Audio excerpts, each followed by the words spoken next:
Здравствуйте, уважаемый Сергей Викторович. Меня зовут Дзян Юли. Я представляю... Question de Xian Yuli, représentant de l'agence de presse Xinhua. У меня к вам такой вопрос. Bonjour, monsieur Sergei Viktorovitch.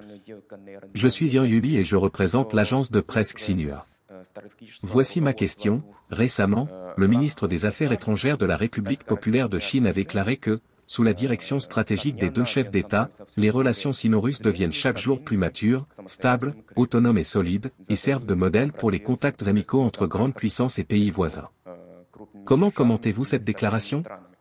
Selon vous, quel est le secret de la stabilité de nos relations bilatérales?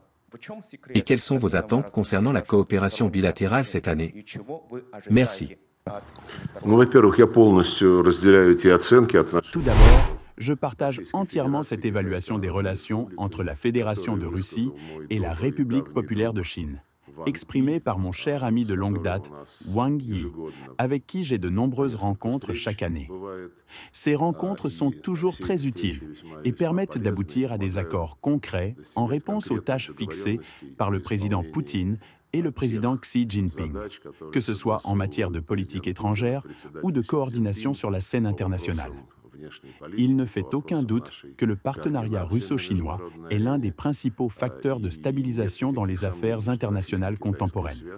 Dans le contexte des processus visant à exacerber les tensions et l'hostilité dans les relations internationales, activités souvent menées par nos voisins de l'Alliance de l'Atlantique Nord sous la direction des États-Unis, notre coopération est un rempart. Les États-Unis cherchent constamment à semer la discorde, que ce soit en Europe, dans le détroit de Taïwan, en mer de Chine méridionale ou, comme ils le disent maintenant, dans la région Indo-Pacifique.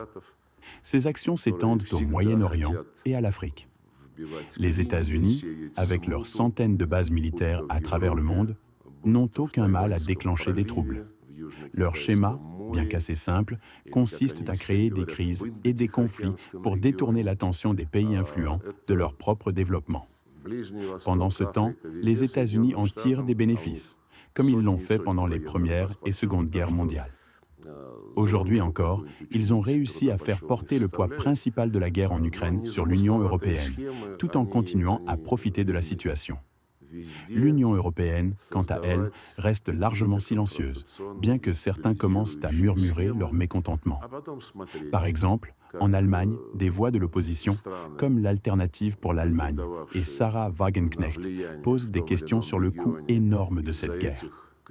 En France, le Rassemblement national questionne également ces dépenses massives, alors que la pauvreté augmente et que l'industrie européenne migre vers les États-Unis, où les coûts énergétiques et les taxes sont bien plus faibles. Concernant la coopération russo-chinoise, notre partenariat repose sur des principes d'égalité et de respect mutuel, comme en témoigne notre engagement commun à célébrer les 80 ans de la victoire dans la Seconde Guerre mondiale en Europe et en Asie. Ces événements rappelleront les sacrifices consentis pour instaurer la paix et seront un avertissement contre les tentatives de réécrire l'histoire ou de mettre sur un pied d'égalité les nazis et ceux qui ont libéré l'Europe et l'Asie du militarisme japonais. C'est précisément cette histoire partagée, ainsi que notre respect des obligations internationales inscrites dans la Charte des Nations Unies, qui constitue le fondement solide de notre partenariat stratégique. Contrairement à l'Occident, qui néglige souvent ses engagements pour poursuivre ses propres intérêts égoïstes, la Russie et la Chine ont créé des structures de coopération équitables et inclusives, comme l'Organisation de coopération de Shanghai, OCS, les BRICS, et le partenariat eurasiatique aligné sur l'initiative chinoise, la ceinture et la route.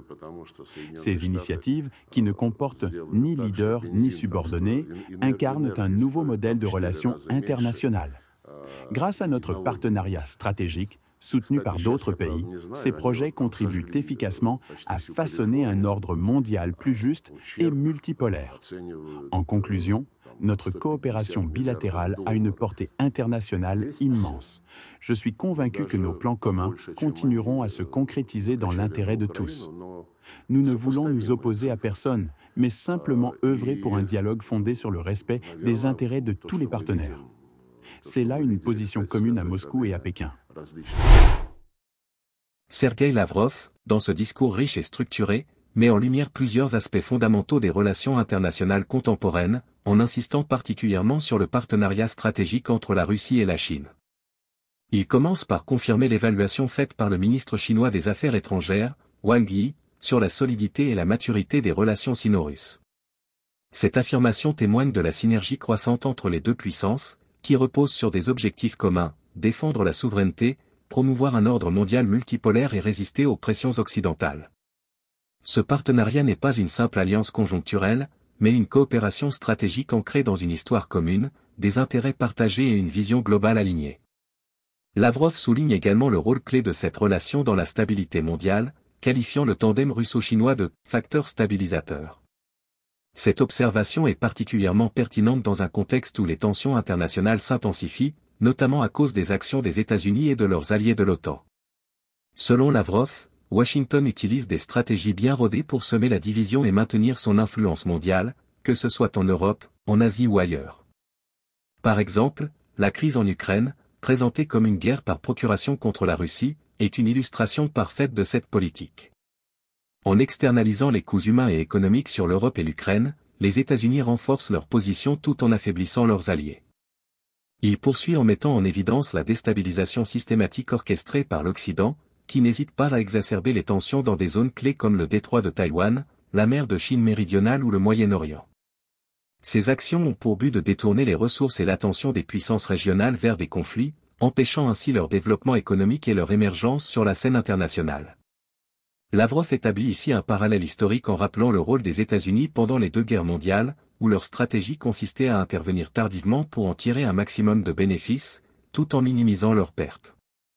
Un autre point essentiel abordé est la critique des doubles standards pratiqués par l'Occident. Lavrov dénonce notamment la réécriture de l'histoire et les tentatives de lier sur un pied d'égalité les forces alliées ayant libéré le monde du nazisme et celles qui ont déclenché la Seconde Guerre mondiale. En contraste, il met en avant l'engagement de la Russie et de la Chine à préserver la vérité historique, notamment à travers les célébrations communes des 80 ans de la victoire contre le fascisme en Europe et le militarisme japonais en Asie. Ces événements sont, selon lui, essentiels pour rappeler les sacrifices consentis par ces nations et pour prévenir les tentatives de falsification historique. Dans une transition fluide, Lavrov aborde ensuite le modèle de coopération entre la Russie et la Chine, qu'il qualifie de « nouveau type ». Ce modèle repose sur des principes d'égalité, d'absence de domination et de respect mutuel, en opposition directe aux structures occidentales souvent marquées par des hiérarchies implicites. Il cite plusieurs exemples concrets, notamment la coopération au sein de l'Organisation de coopération de Shanghai, OCS, le partenariat avec l'Union économique eurasiatique, UEA, et le projet chinois des « nouvelles routes de la soie ». Ces initiatives, intégrées et complémentaires, illustre une vision commune de l'intégration régionale et de la connectivité mondiale. Lavrov ne manque pas de souligner les succès récents de ces alliances, en particulier l'expansion des BRIC, avec l'adhésion de nouveaux membres comme l'Indonésie et d'autres partenaires clés. Cette dynamique renforce l'idée d'un ordre mondial en transformation, où les centres de pouvoir se diversifient, affaiblissant ainsi l'hégémonie occidentale. Il met également en avant le rôle de la Russie et de la Chine dans le renforcement des relations avec des organisations régionales comme l'ASEAN, témoignant d'une volonté de bâtir des ponts plutôt que des murs. Enfin, Lavrov conclut en rappelant la philosophie commune qui sous-tend la coopération russo-chinoise, un respect des principes fondamentaux de la Charte des Nations Unies et une opposition ferme à l'unilatéralisme occidental. Contrairement aux États-Unis, qui cherchent à imposer leurs règles au mépris du droit international, Moscou et Pékin défendent un modèle basé sur l'équité, l'égalité et le respect des intérêts de tous les acteurs internationaux. Cette analyse globale met en évidence non seulement la cohérence des positions de Lavrov, mais aussi la solidité et la profondeur du partenariat entre la Russie et la Chine.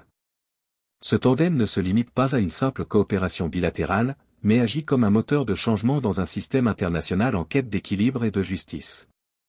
En ce sens, il constitue une véritable alternative à l'ordre mondial dominé par l'Occident. Alors, pensez-vous que le partenariat stratégique entre la Russie et la Chine pourrait réellement redéfinir l'ordre mondial face à l'hégémonie occidentale? Selon vous, cette vision d'un monde multipolaire est-elle une solution viable pour garantir une paix durable et une coopération internationale équitable? Partagez vos réflexions et vos avis dans les commentaires. À très bientôt.